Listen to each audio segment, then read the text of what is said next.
Epic Universe was one of the most anticipated theme parks to open in history, with some even predicting that it could be the Disney killer. But what impact has Epic Universe really had? Hello everybody, welcome. On this 1-year anniversary of Epic Universe, let's revisit this amazing theme park and discuss the truth about the effect this park has had on the theme park industry.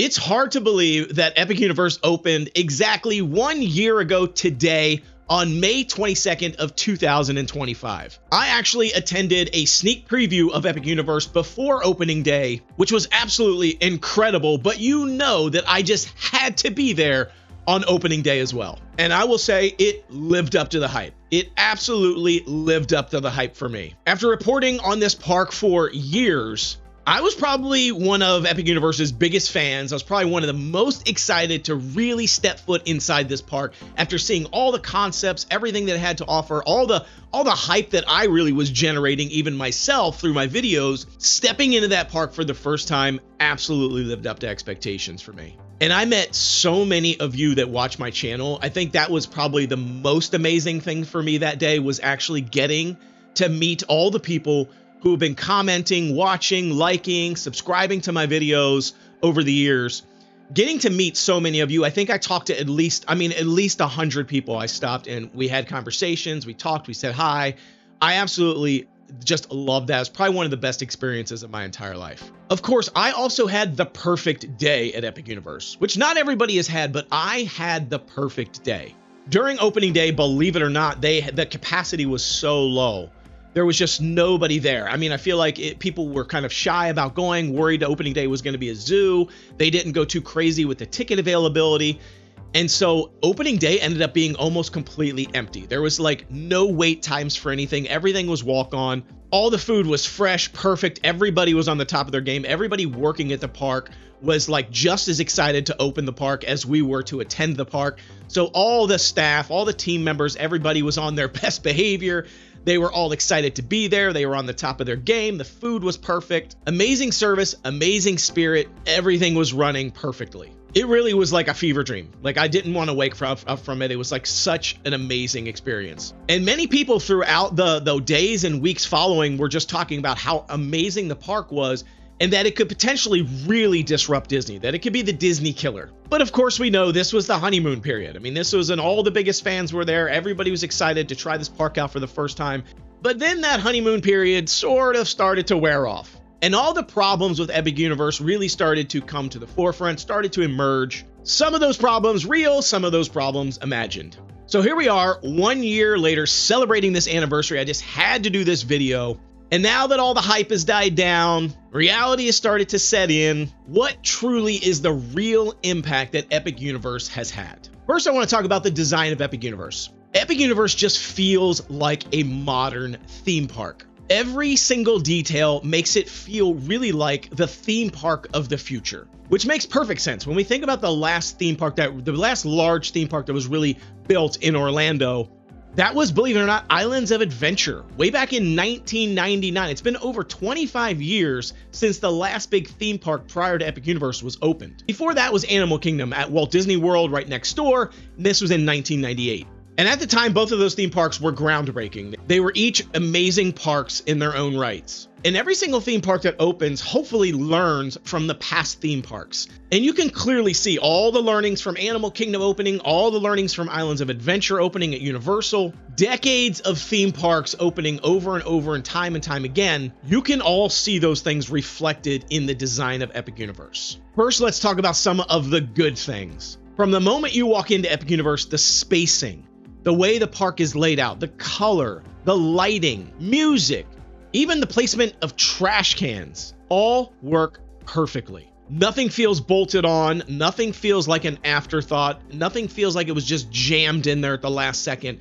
Everything was methodically thought through, designed, and exists in the park for a reason. Unlike a lot of the older theme parks where they had to evolve over time and they've had to add things, Epic Universe feels like it was not only built with purpose, for what it was to be upon opening, but also feels like it was built for the future to make sure that they could expand and they could do new attractions and they could add extra entertainment and things without having to make it feel like it was bolted on as an afterthought. And one of my most favorite things at Epic Universe is Celestial Park, because it really, I used to say this in my videos, it really brought the park back into theme parks. When other theme parks are removing water features and removing space that you might consider just be wasted space, open areas, places to sit, water features, a lot of other theme parks are removing those in favor of attractions. Epic Universe has this massive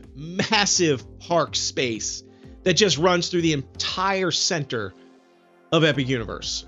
Now, the overall design of the park with the portals, the hubs, is basically the hub and spoke model. And this is not a new model. The classic sort of hub and spoke design was really pioneered by Walt Disney as part of the Disneyland layout, then obviously later adopted for Magic Kingdom and Walt Disney World. It was architected and created and imagined by Walt Disney Company. They pretty much set the standard when it came to this layout. But what they did with Epic Universe is they improved on that model. The design of the portal entrances, where there's a clear entrance and an exit to this area, looks absolutely beautiful, especially at nighttime, all the lights and the theming. It has enabled them to create these amazing immersive experiences. As soon as you walk into that portal, you are transported to a completely different world. They took what they did with the Wizarding World of Harry Potter over in Islands of Adventure, and then later did in Diagon Alley. They took that to a whole new level. Obviously, these amazing immersive lands also exist at Walt Disney World and other theme parks. You think of Star Wars Galaxy's Edge and the World of Pandora. Again, beautifully immersive themed worlds, but the worlds at Epic Universe just feel like they're on another level. It's like, again, just improved on what has already been done by the theme park giants of the past.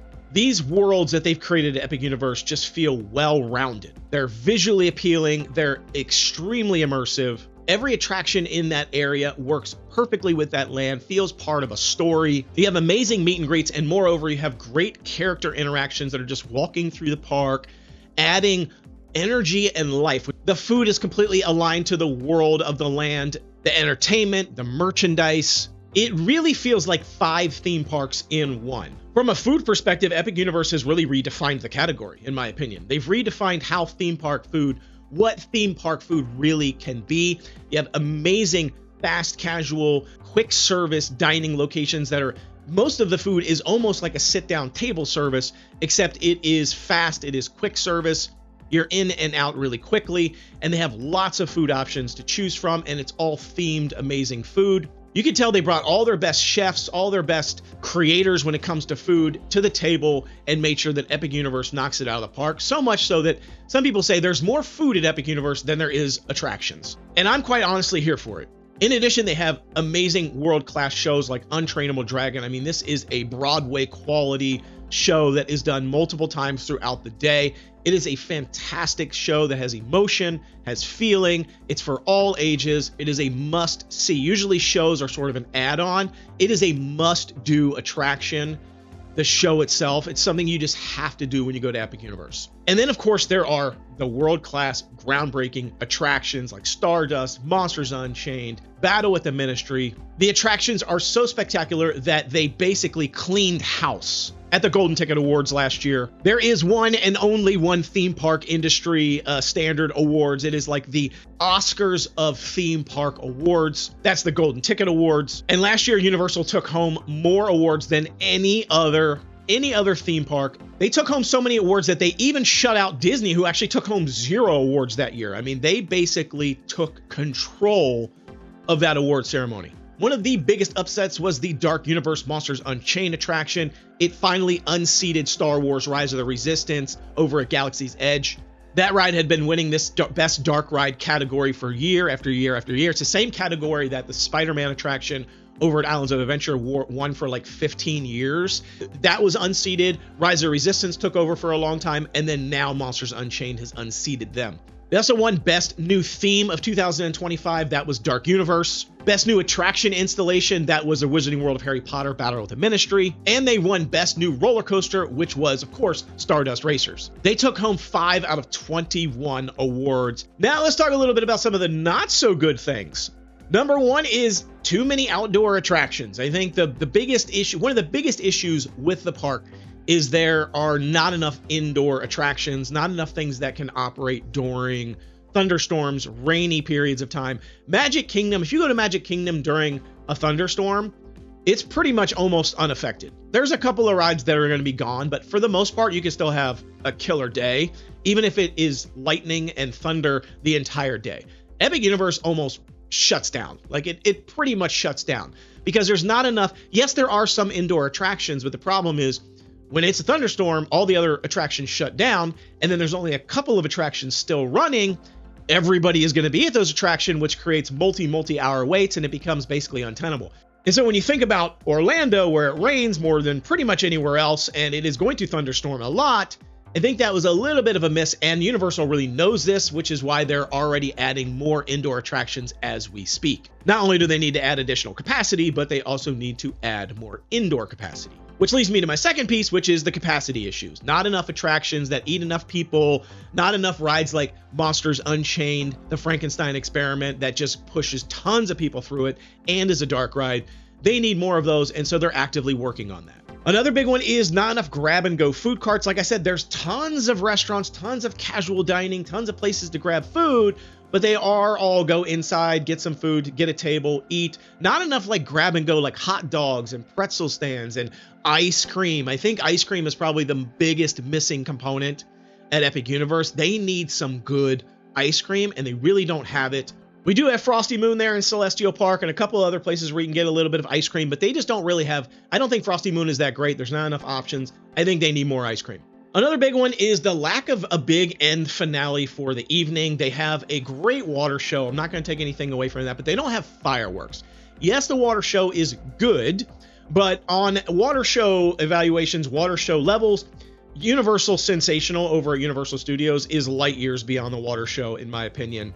From a visual aesthetic, it also has drones. It has a few fireworks thrown in there. It is just completely on another level. It crushes the water show at Epic Universe, in my opinion.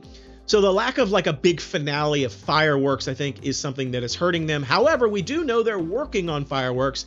Actually supposed to hopefully get an announcement even today, maybe, about a brand new fireworks show that is supposed to be coming to Epic Universe. So we'll hear about that soon, which could solve this problem. Now let's talk a little bit about guest sentiment. How do people feel about Epic Universe after the first year? How did it go?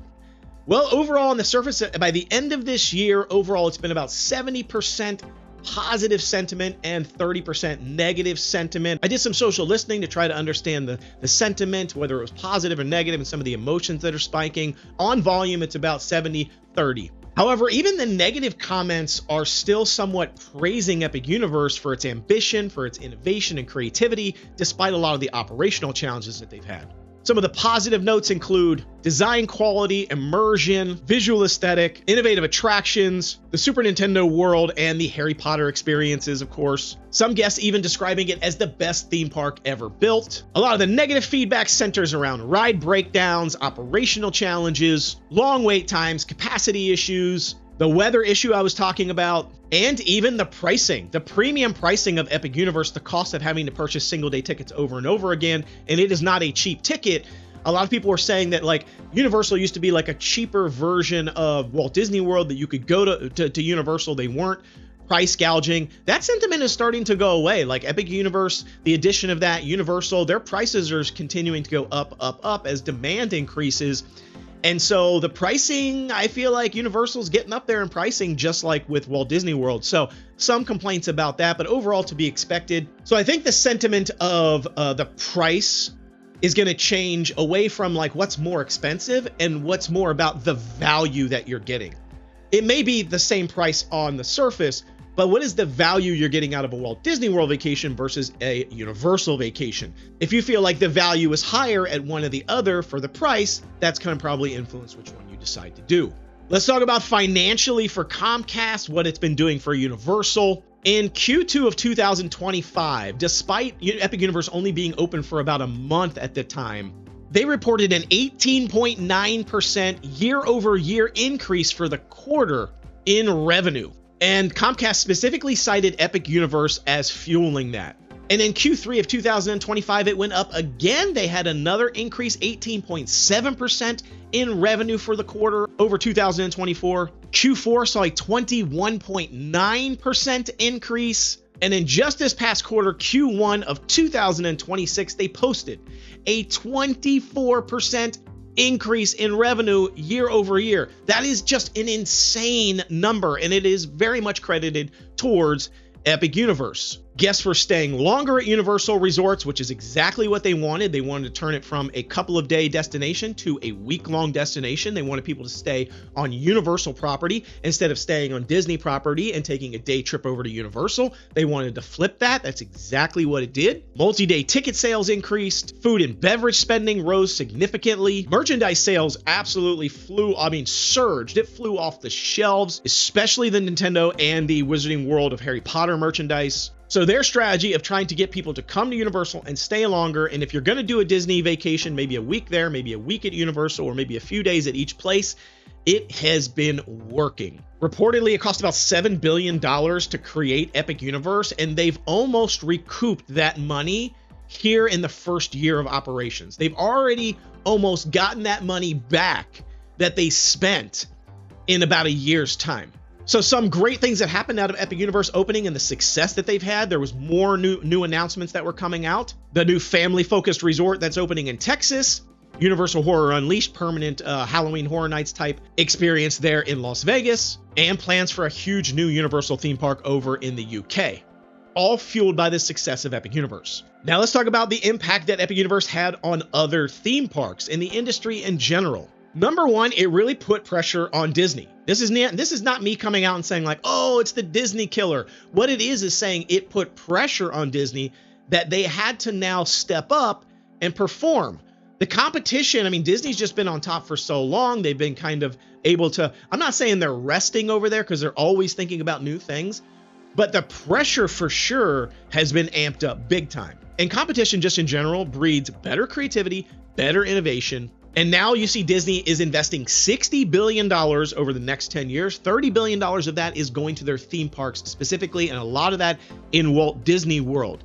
That pressure that Epic Universe has added is pushing Disney to go further, bigger, better, bolder. In many ways, this has reignited what I'll refer to as like the theme park race in Orlando. This really defined the Orlando area in like the 1990s, early 2000s with Universal and Islands of Adventure. There just became this really competitive race that was going on. And this is sort of like reignited that. So here's the takeaway is that this is not about hurting Disney. This is not about hurting SeaWorld and Legoland and all the other areas. It really isn't about that. It's making them all better. And it's actually increasing the amount of revenue for all of these parks for the most part. Epic Universe has increased demand for the overall Orlando area as a destination. That has drove increased revenue for Disney, for other theme parks in the area, and especially Universal Orlando Resort. This goes back to that rising tide lifts all boats sentiment. It really has come to fruition. Some of the big changes that I expect to see over theme park design in the future, based on what we've seen to Epic Universe, number one, I think is better, like more kinetic energy in the parks. One of the criticisms of some of the recent areas that have been created in Universal and even in Disney is that they didn't have enough like life to them. You think about Star Wars Galaxy's Edge, for example, one of the criticisms there is that it looks visually impressive and beautiful, but it doesn't feel alive. And that was one of the things that was promised for that land. There would be all these characters and people walking around and it would feel vibrant and like a living hub of transit in the Star Wars universe. And it just really didn't come to fruition. And that's something that Epic Universe has really done in spades. For me specifically, in How to Train Your Dragon, the Isle of Berk, I think it is the most immersive, most alive land. There's all these sort of moving and vibrant animatronics that make noises, make sounds. They have movement to them. You have different characters just sort of walking through the park. It feels like a bustling area, like a real Viking sort of village. Of course, Dark Universe also has that in spades with all their monster characters roaming around and having conversations with people very organically. It's just, they did such a great job with just the visual, the design, but the kinetic energy has been off the charts. So I think we're going to start seeing more visible moving things in lands going forward and more visible ride systems. You look at something like How to Train Your Dragon Isle of Berk and Hiccup's Wing Gliders. It is meant to be a flying, like you're on the back of a flying dragon that is serpentining through the actual land, and that motion and seeing that dragon sort of go by while you're walking around in the park, again, just brings energy to that area. I think we're going to start to see more of that instead of an attraction just being walled off behind a bunch of trees or a building, seeing it actually woven through the land as a living, breathing element. I think is going to start emerging more and more. I think we're going to see more dynamic lighting packages like you get at Epic Universe. Has to have the best lighting of any theme park by far. More atmospheric effects, interactive scenery, roaming entertainment, and of course, amazing like layered ambient audio throughout the park. Another big impact I think that Epic Universe has had, and really Universal in general as they continue to go forward, is I think the speed of development for which they are getting these things out here is insane. So many other theme parks, especially theme parks like Disney, have really been slow to move. They've been slow to move, slow to start building, slow to release. And Universal has just been a game changer when it comes to that. Not only did they build an entire theme park during the COVID pandemic at a lightning speed, they also are tearing down attractions, replacing them, I mean, super quick. Not just a simple theme change or a little bit of refurb, like a complete transformation really quickly. So I think we're going to see that have to start happening at other theme parks as well, because Universal has now set a standard. Another big element, I think, is they are really transforming Orlando in general. I think it's becoming more and more of a multi-park theme park destination. You're going to see huge transformations there along Universal Boulevard, near iDrive. I think it's going to transform that space, bring more tourism in, generate more revenue for the entire city. It has been a game changer. So overall, this park, Epic Universe, a year later, we are at that it is a massive success. Yes, it's had challenges. Yes, it's had problems. But what theme park hasn't upon opening? This place has been spectacular. It is a massive success for Universal and Comcast. It's a success for Disney. It's a success for the city of Orlando. Disney, Universal Studios, Islands of Adventure, other theme parks paved the way for Epic Universe to become a reality.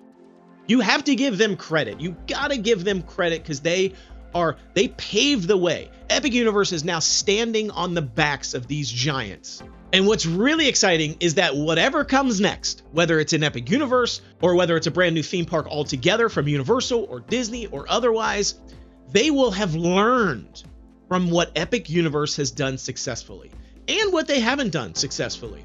They will learn from this and it will only get better. So it is truly transformative. It is truly a success, and it is a success for us, the theme park fans. It is an exciting time to be alive if you are a theme park fan, a theme park enthusiast, and I cannot wait to see what's next.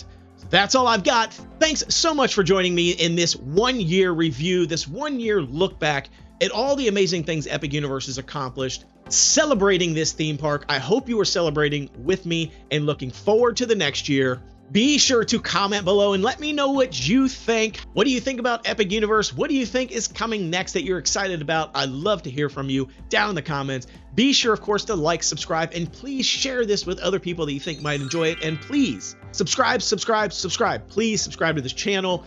Most of you watching this video are not subscribed. But to all you who are and who are my biggest fans, please keep watching. Thank you so much. I do really appreciate you. Here's to the next. Till I see you next time. Noble way is the easy way. Bye-bye, everybody.